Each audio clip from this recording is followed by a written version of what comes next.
E a palavra do Senhor diz, eu vou estar lendo na Nova Almeida Atualizada, NAA.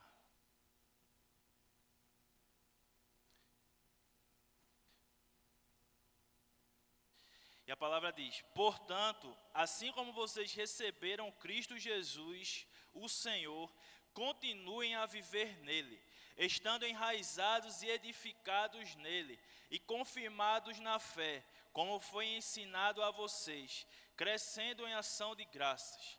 Tenham cuidado para que ninguém venha a enredá-los com sua filosofia e vãs sutilezas, conforme a tradição dos homens, conforme os rudimentos do mundo, e não segundo Cristo, porque nele habita corporalmente toda a plenitude da divindade.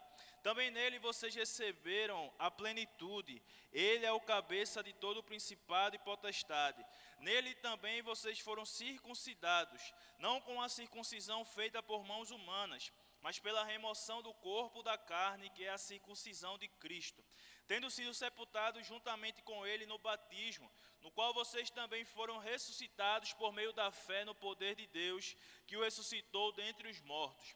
E quando vocês estavam mortos nos seus pecados e na incircuncisão da carne, ele lhes deu vida juntamente com Cristo, perdoando todos os nossos pecados, cancelando o escrito de dívida que era contra nós e que constava de ordenanças, o qual nos era prejudicial, removeu inteiramente cravando na cruz, e depositando os principados e as potestades publicamente, os expôs ao desprezo, triunfando sobre eles na cruz. Pai amado, te agradecemos pelo privilégio de abrir a Sagrada Escritura, Senhor, e te pedimos que o mesmo Espírito Santo que um dia inspirou o apóstolo Paulo a escrever essa carta, possa iluminar nossa mente e nosso coração para entender as profundidades dessa palavra, Senhor. Que o Senhor possa me usar como instrumento que sou, um arauto do Rei. A mensagem é tua, a glória é tua e o poder é teu. Usa-me para louvor de tua glória. Assim te oro, em nome de Jesus. Amém. Podem sentar, amados irmãos. Hoje pela manhã nós fomos abençoados com uma palavra que falava sobre a igreja modelo, né? O irmão Abimael, o diácono Abimael, trouxe uma palavra baseada em 3 versículos lá da primeira carta de Paulo aos Tessalonicenses, falando sobre a igreja modelo, e foi uma bênção.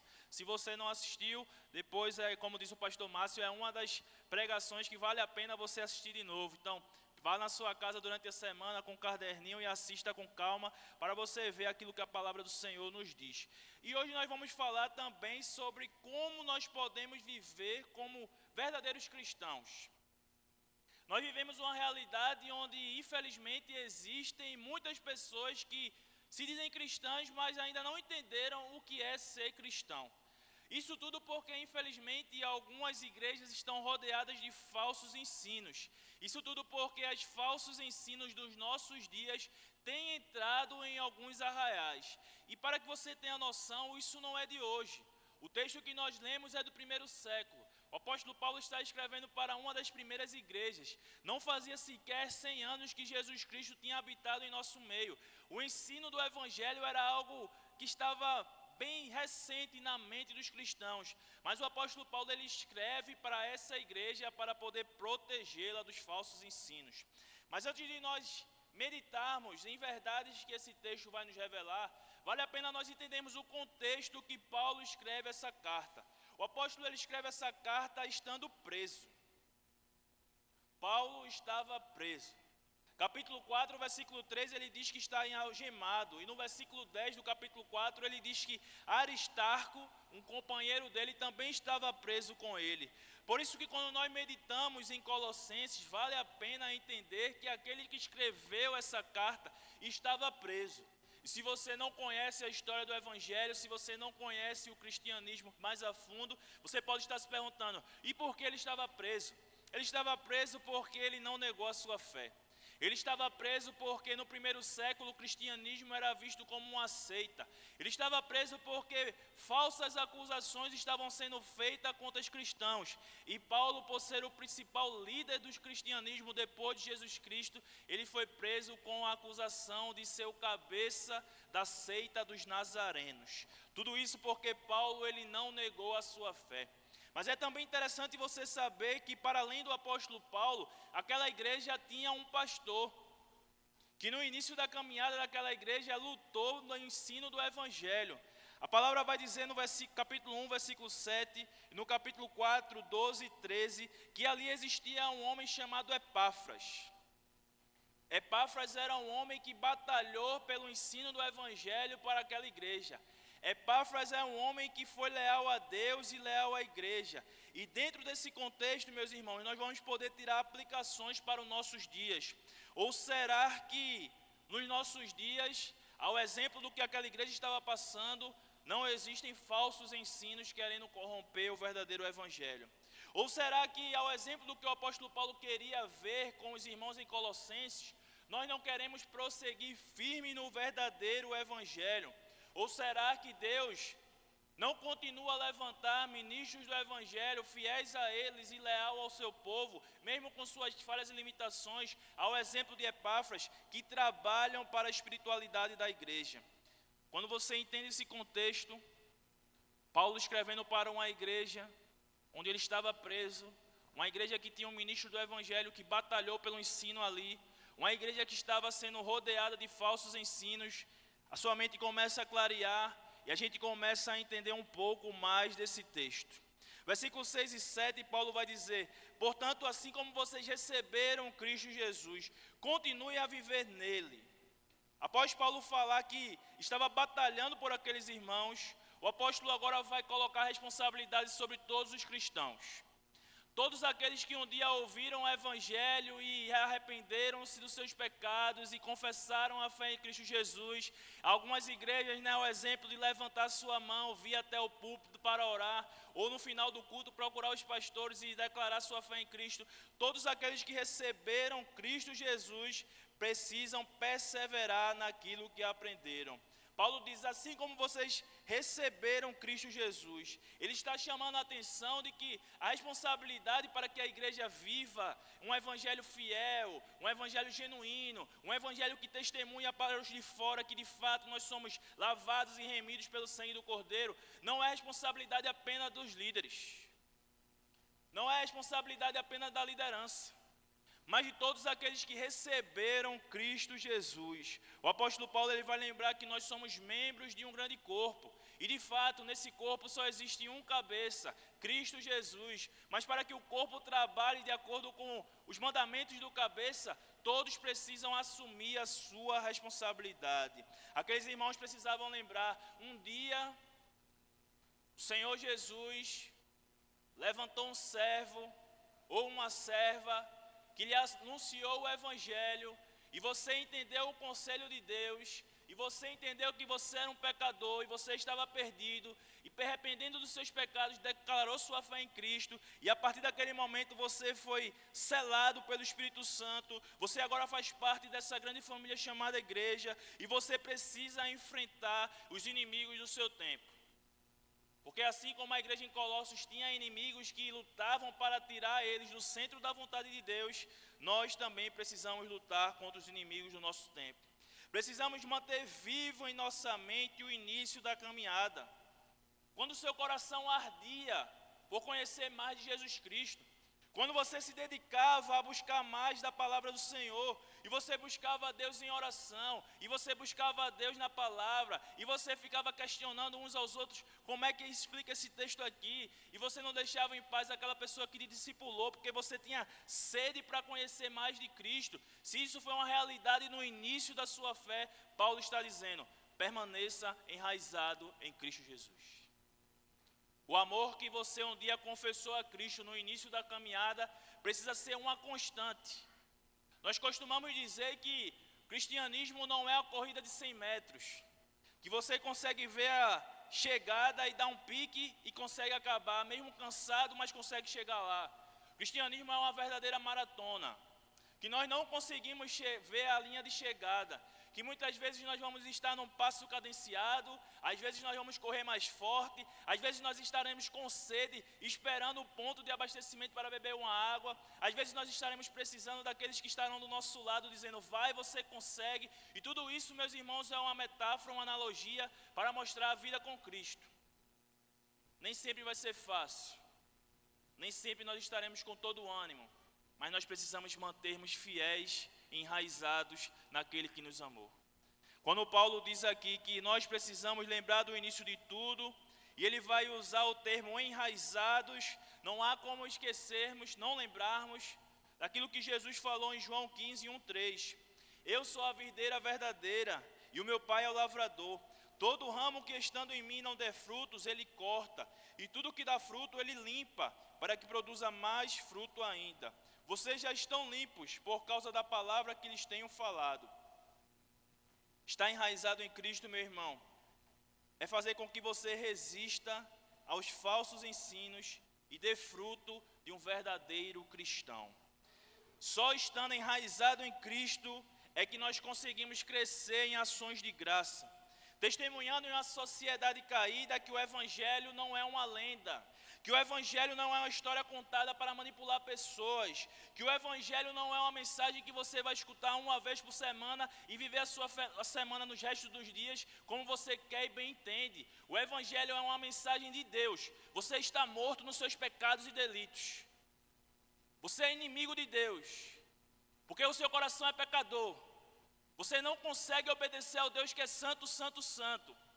Você estava perdido, mas Ele, em sua infinita graça e misericórdia, mandou o seu Filho Jesus habitar em nosso meio, não fazer nenhum tipo de mal e morrer na cruz para nos salvar.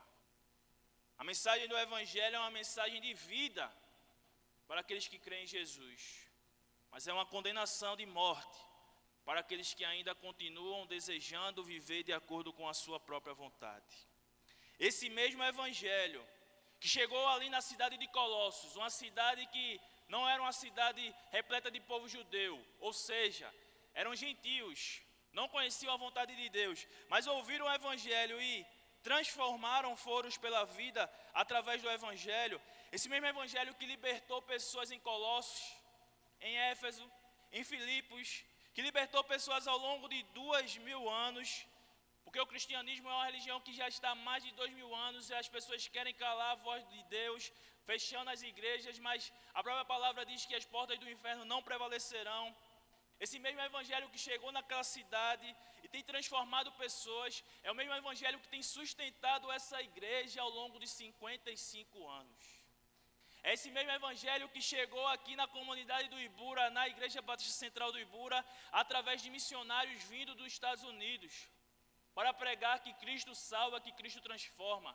Foi esse Evangelho que encontrou aqui na comunidade do Ibura famílias sedentas por conhecer mais do Senhor Jesus, e fundaram esta igreja, que tem proclamado que Jesus transforma. É esse mesmo Evangelho que transformou a minha própria vida.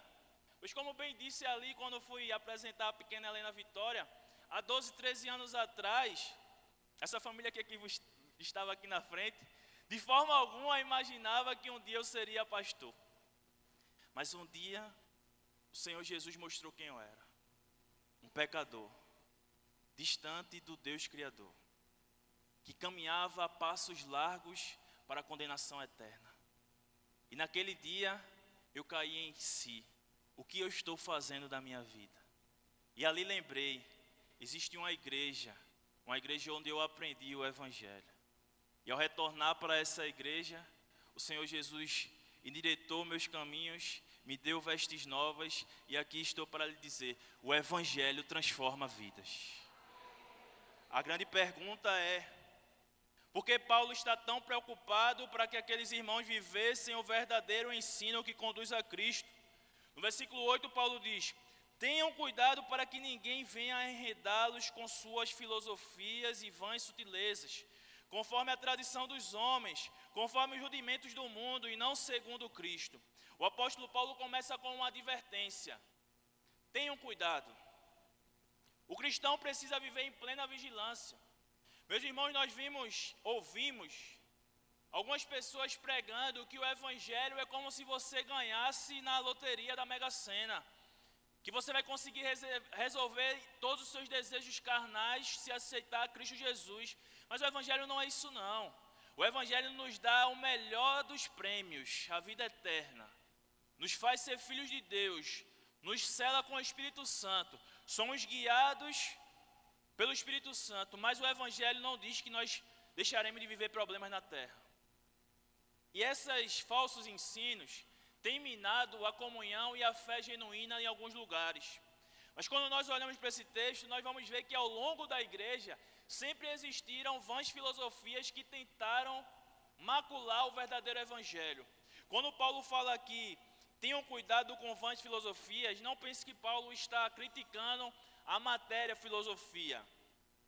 Naquela época todo o ensino era conhecido como filosofia. Para você que conhece um pouco mais de Bíblia, até algumas doutrinas dos fariseus e dos saduceus eram vistas como filosofias. Paulo não está condenando aqui a filosofia em si. O apóstolo Paulo está condenando todos aqueles ensinos que são contrários à vontade de Cristo. No versículo 16, por exemplo, até o versículo 17 desse mesmo capítulo, Paulo vai dar alguns exemplos. Ele vai dizer: portanto, que ninguém julgue vocês por causa da comida, da bebida, ou dia de festa, ou lua nova, ou dos dias de sábado. Porque tudo isso tem sido sombra das coisas que haviam de vir.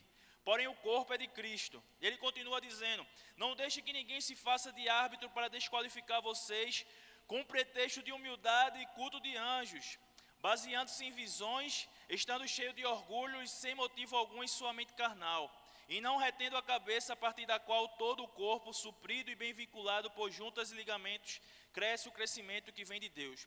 Veja, naquela igreja, existiam algumas pessoas que estavam querendo introduzir novamente práticas judaicas, como se aqueles que não praticassem determinadas práticas judaicas não poderiam ser chamados filhos de Deus. Quando o texto fala aqui de luas novas, de festas, de algumas comidas ou bebidas e dos dias de sábados, era porque na lei do povo judeu existiam algumas tradições referentes a isso. Mas Paulo diz, isso tudo é sombra do que haveria de vir. Isso tudo apontava para uma santidade. Mas a santidade genuína e verdadeira se encontra em Cristo Jesus. Porque foi Cristo que pagou o preço pelos nossos pecados. E quando nós olhamos para a nossa era, quais são as vãs filosofias que têm minado o verdadeiro evangelho? Nós vivemos hoje numa era chamada da pós-verdade. Não existem mais mentiras. Não existe mentira. O que existe são fatos alternativos. Cada pessoa pode buscar o seu próprio caminho, o seu bel prazer. Cada pessoa pode sustentar a sua própria verdade. Cada pessoa pode viver agora como bem quiser e bem entender. Mas as pessoas não querem arcar com as consequências dos seus próprios atos. Falsos ensinos que são disseminados pelas redes sociais. Pessoas que infelizmente sobem em púlpitos e se dizem ser profetas do Senhor para dizer que a Bíblia precisa ser atualizada. Crentes defendendo maldição hereditária, para defender pecados de estimação. Não, eu faço isso porque na minha família todo mundo já fez, então isso é uma maldição hereditária. Mas Jesus diz que em Cristo são novas todas as coisas. A palavra diz que em Cristo são novas todas as coisas. O apóstolo Paulo escreveu isso aos Coríntios. Quando nós olhamos, meus irmãos, infelizmente na nossa sociedade, a família está cada vez mais instável. Infelizmente aquilo que nós ouvimos falar lá fora, às vezes acontece dentro dos arraiais do Senhor, porque algumas pessoas estão dando ouvido aos ensinos que não são do Senhor, não lutam mais para defender a sua própria família. Jovens que não lutam mais para se guardar para o casamento, porque entendem que a castidade é algo que ficou para trás, todo mundo faz, então eu posso fazer, mas isso não vem do Senhor. Tudo isso e muitas outras coisas pregam um caminho que pode parecer um caminho bom, mas ao final vai ser um caminho de morte. Porque a palavra diz que só há vida em Cristo Jesus, porque Ele é o caminho, a verdade e a vida. E ninguém vai ao Pai se não ser através dele. A igreja em Colossos era formada por gentios, pessoas que não conheciam o verdadeiro Deus, mas que ao receber o Evangelho, tiveram as suas vidas transformadas. A grande pergunta, meu irmão, minha irmã, membro e congregado dessa igreja é: a sua vida foi transformada? O Evangelho de fato entrou no seu coração, mostrou quem você era, ao ponto de você reconhecer: eu sou um pecador e preciso de Jesus. Você de fato deu um giro de 180 graus e está andando contra a maré, nadando contra a correnteza, às vezes se sentindo sozinho, Porque quando nós olhamos para a sociedade e nós não estamos no meio da igreja, parece que estamos sozinhos. Você tem lutado dessa forma? Meus irmãos, nós precisamos viver de uma forma que testemunhe a luz de Cristo Jesus. Como esposo, meu irmão, você ama a sua esposa ou trata ela amargamente? Como Paulo escreve no capítulo 3, versículo 19. Não trate sua esposa de maneira amarga. A esposa tem respeitado que o homem foi levantado por Deus para ser o cabeça do lar, como Paulo também fala no capítulo 3, versículo 18. Hoje está sendo contaminada por vãs filosofias que estão minando essa realidade. Os pais, seus filhos têm entusiasmo em viver com vocês, como Paulo ordena no capítulo 3, 21 desse mesmo texto. Os filhos estão tristes e angustiados porque não têm os seus pais como modelo a ser seguido. A plenitude da vida em Cristo, meu irmão, só pode ser possível naquele que está enraizado na videira verdadeira. Se não for assim, as vãs filosofias do nosso tempo, os falsos ensinos do nosso tempo, irão fazer com que andemos por caminhos que não irão nos conduzir à vida eterna. Você pode perguntar, mas pastor, por que eu só posso ter como verdade divina os ensinos que estão no Evangelho de Cristo? A resposta está no versículo 9 e 10. Paulo, apontando para Jesus, ele vai dizer: porque nele habita corporalmente toda a plenitude da divindade. Também nele vocês receberam a plenitude. Ele é o cabeça de todo e principado e potestade. A doutrina da encarnação de Cristo, meus irmãos, nos ensina que ele é o Filho de Deus, que se fez carne, nascido de mulher, gerado pelo Espírito Santo, que andou na terra junto de pecadores, mas que não pecou em momento algum, e mesmo assim foi condenado por Pôncio Pilatos à morte de cruz, ressuscitou ao terceiro dia, e tendo ressuscitado, fez discípulos, e mandou que esses discípulos testemunhassem que não há vida a não ser através do sacrifício dele, e que em resposta a esse tão grande sacrifício de amor, devemos estar sujeitos a tudo para ele, para que vivamos a boa, perfeita e agradável vontade de Deus Pai. Se não for assim, não podemos dizer que estamos enraizados em Cristo Jesus. O termo cabeça aqui é para nos lembrar que somos um corpo. Na igreja, todos devem ter a mesma importância. Se lá fora as pessoas são medidas pelos seus cargos e pelos seus bens, na igreja, todos devem ter a mesma importância. É fato que Deus levanta alguns com mais responsabilidades do que outros. Nós, como batistas, acreditamos que existem dois tipos de oficiais na igreja, pastores e diáconos. Mas para além de pastores e diáconos, existem outros líderes na igreja. Mas a palavra diz: aquele que muito foi dado, muito será cobrado. É fato. Existem pessoas com mais responsabilidades dentro da igreja. Mas se nós somos membros de um corpo, todos têm a mesma relevância. Faça o teste. Se você bater a pontinha do seu dedo naquela quina daquele móvel que toda vez faz com que você tropece dentro de casa, você consegue agir como se o seu dedo não tivesse machucado? Você vai sentir dor. De igual forma, meu irmão, não existe alguém que tem mais importância para Deus do que outro. Precisamos nos olhar com essa igualdade. Respeitar as autoridades levantadas pelo Senhor, mas saber que o sangue de Cristo Jesus, que liberta de todo pecado, que me purificou e que hoje eu estou aqui pregando o Evangelho de Cristo, vai ser o mesmo sangue de Jesus Cristo que derramado para purificar o pecado daqueles que porventura venham a se converter hoje, ou que ainda venham a se converter ao longo dos anos. Precisamos entender que somos chamados para viver como corpo de Cristo. E Paulo vai usar aqui duas figuras para lembrar aqueles irmãos que nós somos enraizados em Cristo, para lembrar quem de fato pertence ao Senhor. Paulo vai começar falando da circuncisão. Nele também vocês foram circuncidados, não com a circuncisão feita por mãos humanas, mas pela remoção do corpo da carne, que é a circuncisão de Cristo. A circuncisão era um sinal visível em todo homem judeu. No 8º dia, os homens, as crianças eram circuncidadas. E ali era uma marca exterior. Mas o Senhor Jesus, Ele vem, meus irmãos, para nos transformar de dentro para fora. O Senhor Jesus não quer saber como eu estou aqui aparentemente, se eu estou bem vestido ou não. O Senhor Jesus quer saber como anda o meu coração. De igual maneira, o Senhor Jesus quer saber como anda o seu coração. O próprio Senhor Jesus, lá em Marcos 7, do 20 ao 23, vai dizer: o que sai da pessoa é o que contamina. Porque dentro do coração das pessoas é que procedem os maus pensamentos, as imoralidades sexuais, os furtos, os homicídios, os adultérios, a avareza, a maldade, o engano, a libertinagem, a inveja, a blasfêmia, o orgulho, a falta de juízo. Todos estes males vêm de dentro e contaminam as pessoas. O Senhor Jesus veio para mostrar que uma marca exterior que os homens judeus carregavam não faziam deles homens de Deus, porque muitos deles que eram circuncidados, mesmo assim praticavam atos que não condiziam com aquilo que é a vontade de Deus. Mas o Senhor Jesus vai nos mostrar que a circuncisão, ela é espiritual.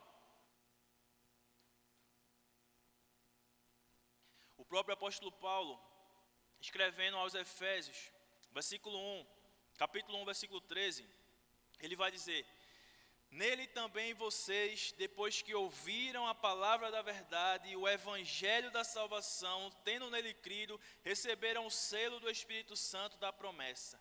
Aqueles irmãos precisavam refletir que, se eles receberam de fato o evangelho pregado por Epáfras, o ministro do evangelho daquela igreja, e eles reconheceram Cristo como Senhor e Salvador, eles estavam enraizados em Cristo, agora eles precisavam produzir frutos de verdadeiros cristãos. Viver em amor, viver em alegria, buscar a paz, a longanimidade, a benignidade, a bondade, serem fiéis, mansos, carregar o domínio próprio, porque esses são os frutos do Espírito que estão como a circuncisão espiritual. Paulo está mostrando para mim e para você, o que mais importa para o Senhor Jesus é aquilo que sai de dentro, como anda o nosso coração. E ele vai continuar mostrando a figura do batismo.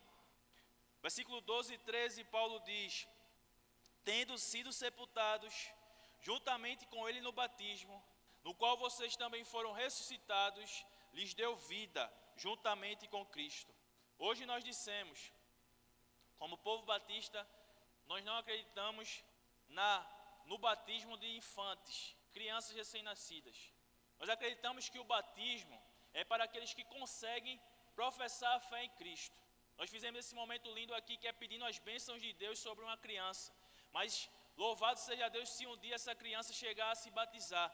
Porque nós entendemos que o batismo é para aqueles que creem.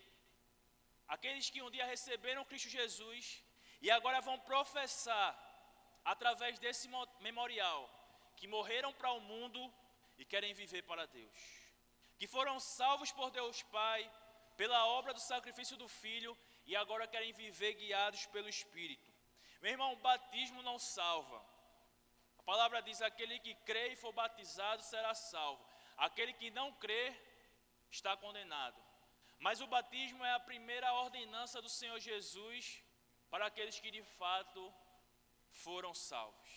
Para aqueles que de fato reconheceram o Senhor Jesus como o Senhor e Salvador da sua vida. Aqueles que desejam transportar a sua fé de uma forma pública, mostrando para a igreja e para os de fora que de fato é um discípulo de Cristo.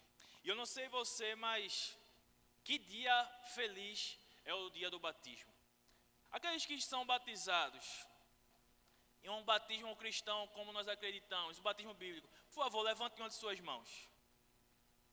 Uma boa turma, um bom número de irmãos. Você lembra que esse dia foi um dia feliz na sua vida. Mas você lembra também que nesse dia você confessou publicamente que o Senhor Jesus é o teu Senhor. Você lembra que publicamente você disse que estaria sujeito às ordens de Cristo. Porque você disse que acreditava na morte, ressurreição e glorificação do Senhor Jesus. E se você disse tudo isso, meu irmão, lembre-se, nós não podemos dar ouvidos àquilo que não condiz com a fé cristã bíblica. Nós não podemos dar ouvidos àquilo que não condiz com os ensinos do Senhor Jesus.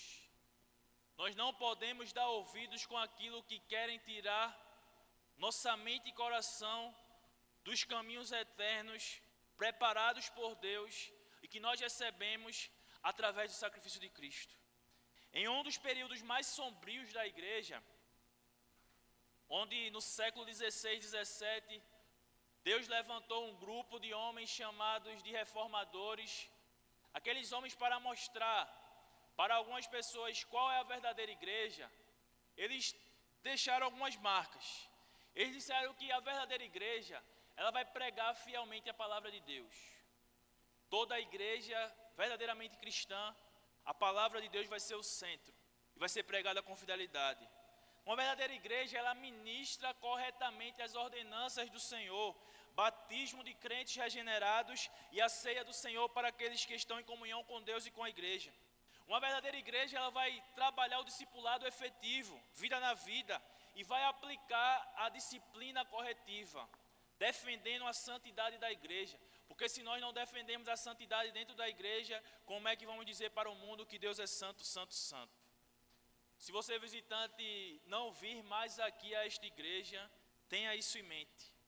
No dia que você decidir congregar em alguma igreja, procure uma igreja que prega fielmente a palavra do Senhor, que ministra corretamente as ordenanças, batismo e ceia, que vive discipulado, pessoas que desejam te ensinar a crescer na fé e que luta para defender a santidade. Essas são marcas de uma verdadeira igreja. E Paulo está nos mostrando aqui que não podemos viver ouvindo e dando voz a verdades que não condiz com a verdade do Evangelho. O apóstolo Paulo lembra no Sermão do Monte, o Senhor Jesus, na verdade, que nós somos chamados para ser sal da terra. E se o sal se tornar insípido, como lhe restaurará o sabor? Para nada mais prestará, a não ser para ser lançado fora e ser pisado pelos homens. Nós somos chamados para ser luz do mundo. Não se pode esconder uma cidade situada no alto de um monte, nem se acende uma lamparina para colocá-la debaixo de um cesto, mas num lugar adequado onde ilumina bem todos os que estão na casa. Assim, brilhe a luz de Cristo em você, para que os outros reconheçam que você é um filho de Deus. E devemos viver assim, porque ao final dessa perícope, Paulo vai mostrar que através da cruz, a nossa dívida foi paga. Versículo 15 e versículo 16. A palavra do Senhor diz: cancelando o escrito de dívida que era contra nós e que constava de ordenanças, o qual nos era prejudicial, removeu inteiramente, cravando na cruz e despojando os principados e as potestades, publicamente os expôs ao desprezo, triunfando sobre eles na cruz. Naquela sociedade não existia o Serasa e o SPC não, mas aqueles que deviam, era se colocado em praça pública a lista dos devedores. E quando Paulo usa aqui essa metáfora, essa analogia para falar escrito de dívidas, ele está mostrando para aquela sociedade: olha, vocês sabem que quem deve é colocado em praça pública o seu nome com as suas dívidas, porque aquela pessoa ali não deve ser vista como bom credor, não deve merecer crédito. Nos nossos dias, o nome disso é SPC e Serasa. Eu sei que ninguém aqui está com o nome SPC e Serasa. Mas Paulo usa aqui essa analogia para mostrar que todo ser humano tem uma dívida para com Deus. Não sei você, mas ontem meu coração ficou doído, doloroso, quando eu vi algumas imagens daquela selvageria que foi o encontro de duas torcidas desorganizadas do nosso estado.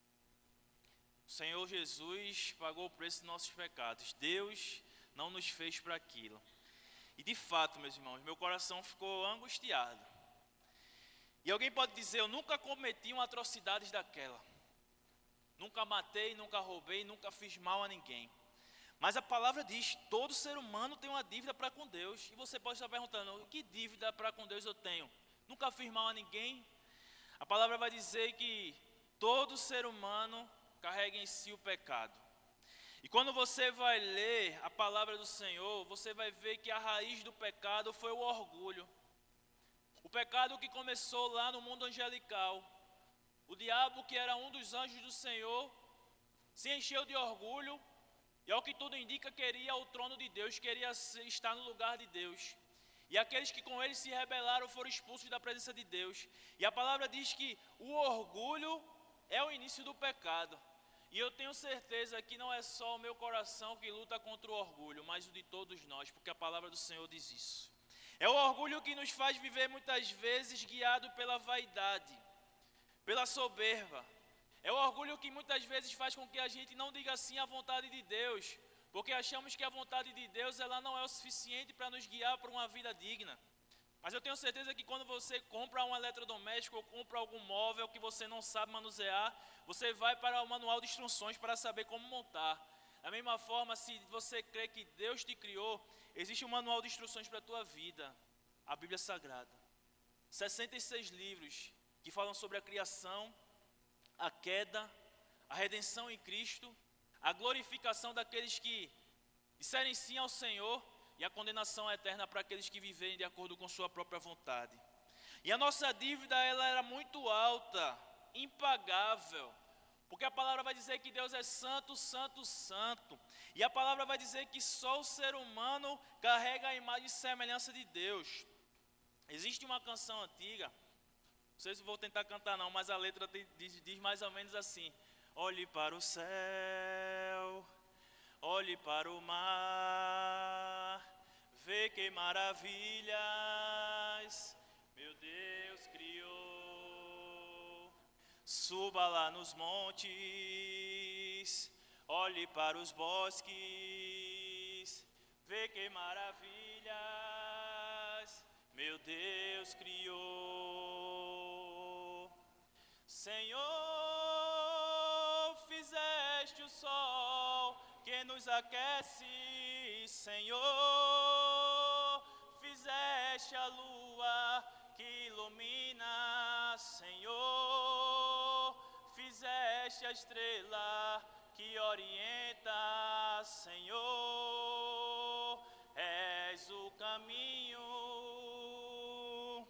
Senhor, te quero sempre ao meu lado, Senhor, és meu pastor e bem amado, Senhor, te louvo pelo teu cuidado, fica conosco, ó Senhor. Glória a Deus. Esse hino retrata a criação de Deus. Eu não sei se você já parou para olhar para o céu, olhar para os montes, ver as maravilhas que Deus criou. Mas a palavra vai dizer que de todas as criaturas, de tudo aquilo que nossos olhos conseguem ver, a coroa da criação é o ser humano, eu e você. Porque nenhuma outra criação, nenhuma outra criatura carrega a imagem e semelhança de Deus. Deus criou todas as coisas para viver em harmonia com o ser humano, para que nós pudéssemos nos relacionar com Ele. Ele não precisava, mas assim Ele o fez. Mas nós falhamos. Nós temos uma dívida para com Deus, e uma dívida impagável. Mas Deus nos deu o meio de cancelar essa dívida. Quando Ele cravou o seu Filho amado numa cruz, que sofreu, foi humilhado, cuspido, dilacerado, tudo isso para que todo aquele que se arrepende e crê em Cristo Jesus seja perdoado e seja chamado Filho de Deus, e herde todas as bênçãos que o Senhor Jesus nos prometeu.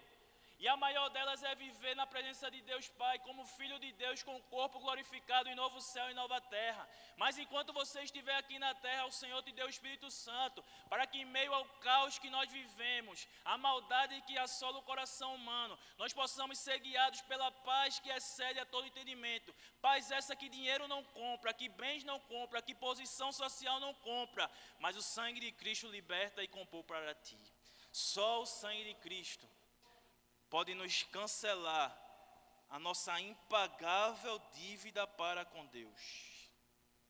Cristo despojou os principados e potestades. Naquela cruz, o diabo perdeu o poder de acusar aqueles que são enraizados em Cristo Jesus. Mas mesmo assim ele continua fazendo mal, para que os cristãos parem de vigiar. Então, se você é cristão, vigie, meu irmão. Vigie, minha irmã. A palavra vai dizer lá em Efésios 6, 11 ao 12: vistam-se com toda a armadura de Deus, para poderem ficar firmes contra as ciladas do diabo, porque a nossa luta não é contra o sangue e a carne, mas contra os principados e as potestades, contra os dominadores desse mundo tenebroso, contra as forças espirituais do mal, nas regiões celestiais. Não brinque de ser cristão, porque o diabo não brinca de ser diabo. Nós estamos aqui pregando um evangelho que transforma, que liberta, mas da mesma forma como Paulo falou, vocês que receberam Cristo Jesus, permaneçam enraizados em Cristo Jesus. Se você tem o Espírito Santo na tua vida, saiba que você também tem responsabilidade. Viva de uma forma a glorificar o nome de Cristo, para que outros também entendam: eu preciso do Senhor Jesus, e que cada vez mais pecadores sejam libertos das amarras do pecado e confessem o Senhor Jesus como seu Senhor e Salvador. Amém? Que o Senhor possa estar mostrando a cada um aqui. A nossa oração é para que essa igreja continue a abençoar vidas, para que nós possamos crescer espiritualmente, até o dia que Ele vier buscar-nos. Mas com essa consciência, só podemos viver assim se realmente estivermos enraizados em Cristo. Pois o Senhor que tanto nos amou, pagou o preço para o perdão do meu e do seu pecado. E você que ainda não rendeu a sua vida em Cristo, você que ainda não tomou a decisão pelo Senhor Jesus, veja a história da humanidade, reflita sobre a sua própria vida. Tudo que nos causa mal tem uma raiz em comum: é o pecado. É esse desejo de viver em desobediência para com Deus. É esse desejo de ser o próprio Deus de sua vida, tomando suas próprias decisões sem levar em conta o conselho de Deus para a tua vida. E é esse pecado que afasta a humanidade da presença de Deus. Mas Deus não nos deixou sem solução. Deus, Ele enviou a solução para os nossos problemas, os maiores problemas da nossa vida. Porque os maiores problemas da nossa vida, não se engane, é a nossa vida espiritual. Como anda a sua vida espiritual? Jesus entregou-se numa cruz para nos livrar desse mal. E hoje também Ele te chama para que você possa viver enraizado nele. Quem vive enraizado em Cristo, vigia para não ser influenciado por falsas doutrinas, mas ama a vontade de Deus e busca vivê-la dia após dia, porque sabe que é essa vontade que vai lhe dar a paz e as bênçãos de Deus Pai.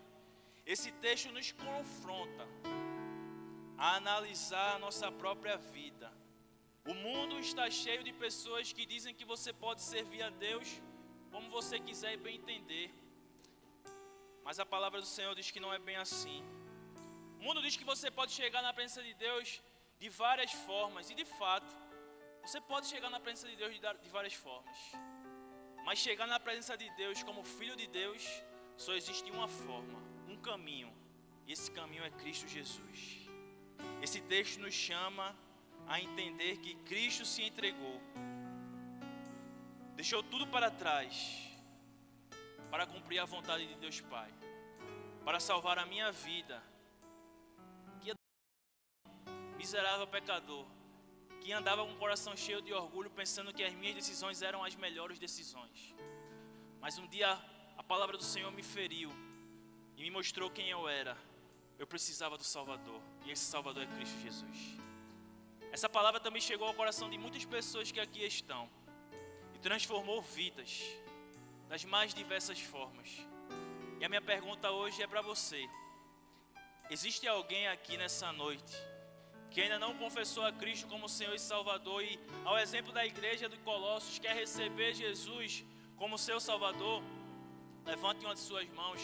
Gostaríamos muito de ter essa alegria e orar pela sua vida. Se existe alguém aqui que deseja se entregar a Cristo, faça um sinal. Nós gostaríamos de orar por você.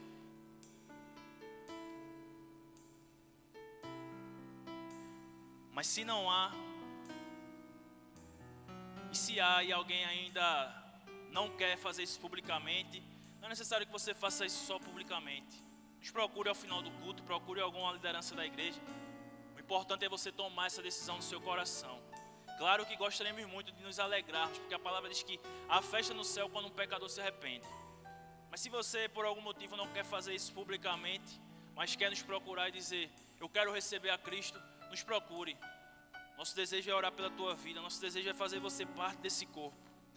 Mas nesse momento, eu convido a igreja a se colocar de pé, para fazermos desse louvor a nossa oração. E ao final fazemos a oração encerrando este culto.